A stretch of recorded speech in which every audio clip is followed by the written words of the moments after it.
Halo Sanak Sadonyo, perkenalkan nama saya Chania Julia Marli dengan nomor BP 0247.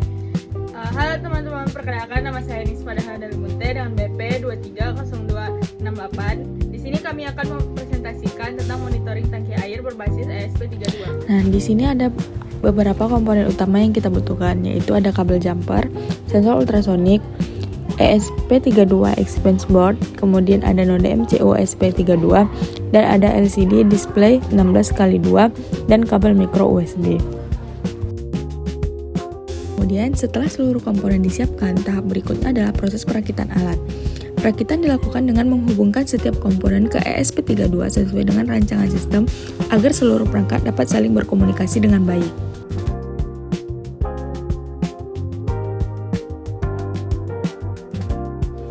Nah, pada LCD 12, di sini kabel merah saya hubungkan dari pin FCC ESP32 menuju pin FCC LCD sebagai sumber daya. Kemudian kabel coklat saya hubungkan dari pin GND ESP32 menuju pin GND LCD. Selanjutnya kabel oranye saya hubungkan dari pin D21 ESP32 menuju pin SDA LCD sebagai jalur komunikasi data. Dan kabel kuning saya hubungkan dari pin D22 ESP32 menuju pin SCL LCD sebagai jalur sinkronisasi. Nah, untuk koneksi sensor ultrasonik, kabel berwarna ungu saya hubungkan dari pin 3 volt pada SP32 menuju FCC sensor sebagai sumber tegangan. Kemudian kabel hitam saya hubungkan dari pin GND SP32 ke pin GND sensor. Kemudian kabel putih saya hubungkan dari pin D12 ESP32 menuju pin ENCO sensor.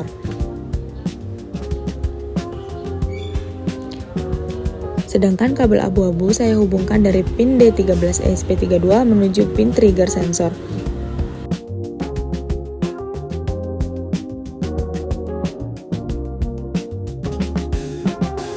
Setelah proses perakitan selesai, tahap berikutnya adalah pembuatan program atau coding menggunakan Arduino IDE. Setelah seluruh program selesai dibuat, langkah berikutnya adalah melakukan proses verifikasi untuk memastikan tidak terjadi kesalahan.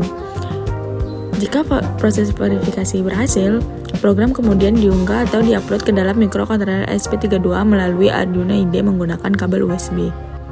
Nah, pada bagian ini diperlihatkan tampilan dashboard pada aplikasi Blink. Dashboard ini berfungsi sebagai media monitoring jarak jauh. Informasi yang ditampilkan meliputi nilai jarak sensor terhadap permukaan air, tinggi air, serta volume air di dalam wadah. Karena menggunakan konsep Internet of Things, pengguna dapat melihat kondisi air dari mana saja, selama smartphone dan alat sama-sama terhubung ke internet. Dengan demikian, proses monitoring menjadi lebih mudah dan tidak harus berada di dekat alat. Pada pengujian ini dapat dilihat bahwa ketika ketinggian air berubah, sensor ultrasonik akan terdeteksi perubahan jarak tersebut. Semakin tinggi permukaan air, maka jarak antara sensor dan air akan semakin kecil. Sebaliknya, apabila volume air berkurang, maka jarak yang dibaca sensor akan semakin besar. Perubahan nilai tersebut diproses secara otomatis oleh ESP32 sehingga hasil perhitungan volume air juga ikut berubah. Thank you for watching. See you.